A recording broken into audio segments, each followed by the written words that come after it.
BBC World Service. It's been a week of considerable military activity along the Ethiopian-Eritrean border. Facts have been hard to come by because neither side has been allowing journalists anywhere near the front lines. Eritrea claimed some early successes, but then admitted setbacks. From Asmara, Alex Last looks back at the week. The week began with everyone wondering when the next round of fighting would begin, following a lull that had lasted almost 2 weeks.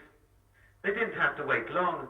Tuesday saw the Ethiopians launch a large-scale attack on the Badame front, close to the area which lies at the heart of the border dispute. The difference, according to the Eritreans, was that this time it was a large mechanized attack, supported once again by heavy artillery and aircraft. The Eritreans were the first to claim success. As the fighting continued into a second day, the Eritrean government announced the destruction of 31 Ethiopian tanks, the capture of 3 more, and the shooting down of an Ethiopian Mi-24 attack helicopter. But since Thursday, news was at a premium, as both governments went unusually silent. Unofficial reports indicated that Eritrean forces had gone on the offensive. Journalists were denied access to the front, but those who attempted to reach the fighting were stopped close to Badame, and they could hear no artillery or aircraft. They were told the fighting was much further away.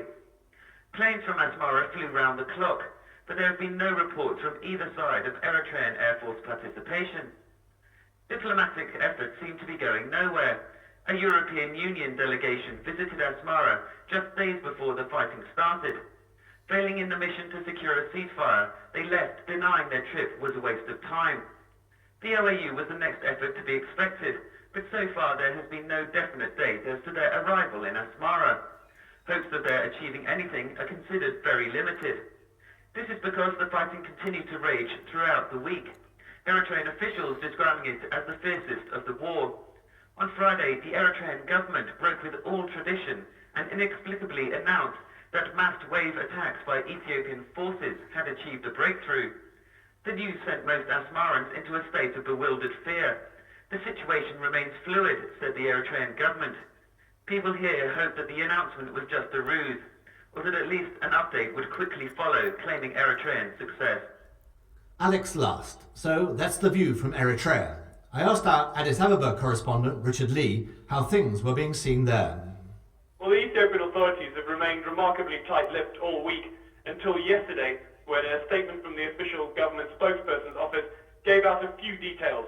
It said that the offensive which Ethiopia had launched on Tuesday was codenamed Operation Sunset, which comes from a quote from Eritrean President Isaias Afwerki, who said that expecting Eritrean forces to withdraw from Badame was as likely as the sun never rising again. The statement also said that Ethiopian forces had scored significant victories yesterday in fighting that was even more intense than in the preceding days. So are they now into Eritrea? There is absolutely no details about what these victories are. They're giving no specific points. They're not saying exactly what's happened. They're not saying casualties. All they're saying is that they have claimed victories.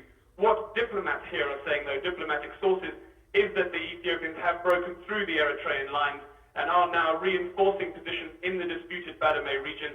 No one has said that they have advanced into what is unquestionably Eritrean territory. Richard Lee reporting from Ethiopia.